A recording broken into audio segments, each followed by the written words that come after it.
ফিলিস্তিন নামটা শুনে এড়িয়ে যাচ্ছেন? যান, এড়িয়ে যান।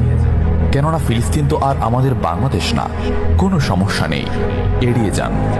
কিন্তু একটা কথা মনে রাখবেন, সেই কাল কিয়ামতের দিন যখন আল্লাহ আপনাকে প্রশ্ন করবে, তখন কি করবেন?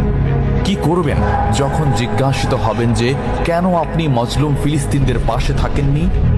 জানি উত্তর দিতে পারবেন না, কারণ আপনার নিজেরই জানা নেই এর উত্তর কি হবে। এখন হয়তো বলতে পারেন যে আমি কি করে ফিলিস্তিনে গিয়ে মজলুমদের পাশে থাকব, কি করে এত দূর গিয়ে সাহায্য করব? হ্যাঁ, এইরকম প্রশ্ন যদি আপনার মনে উদয় হয়ে থাকে, তাহলে অবশ্যই আপনার মনে অলসতা আর বজ্রে ভরা। এই আধুনিক যুগে অস্ত্রের চেয়ে পাওয়ার হচ্ছে মিডিয়া, তাই মিডিয়ায় বেশি বেশি করে তা প্রচার করুন। হ্যাশট্যাগের মাধ্যমে প্রতিবাদ করুন। এই ক্ষুদ্র প্রতিবাদ একদিন অনেক বড় প্রতিবাদ হয়ে দাঁড়াবে। বিজয় একদিন ইসলামেরই হবে ইনশাআল্লাহ। এটা আমার কথা নয়, এটা এই মহাবিশ্বের প্রভুর কথা।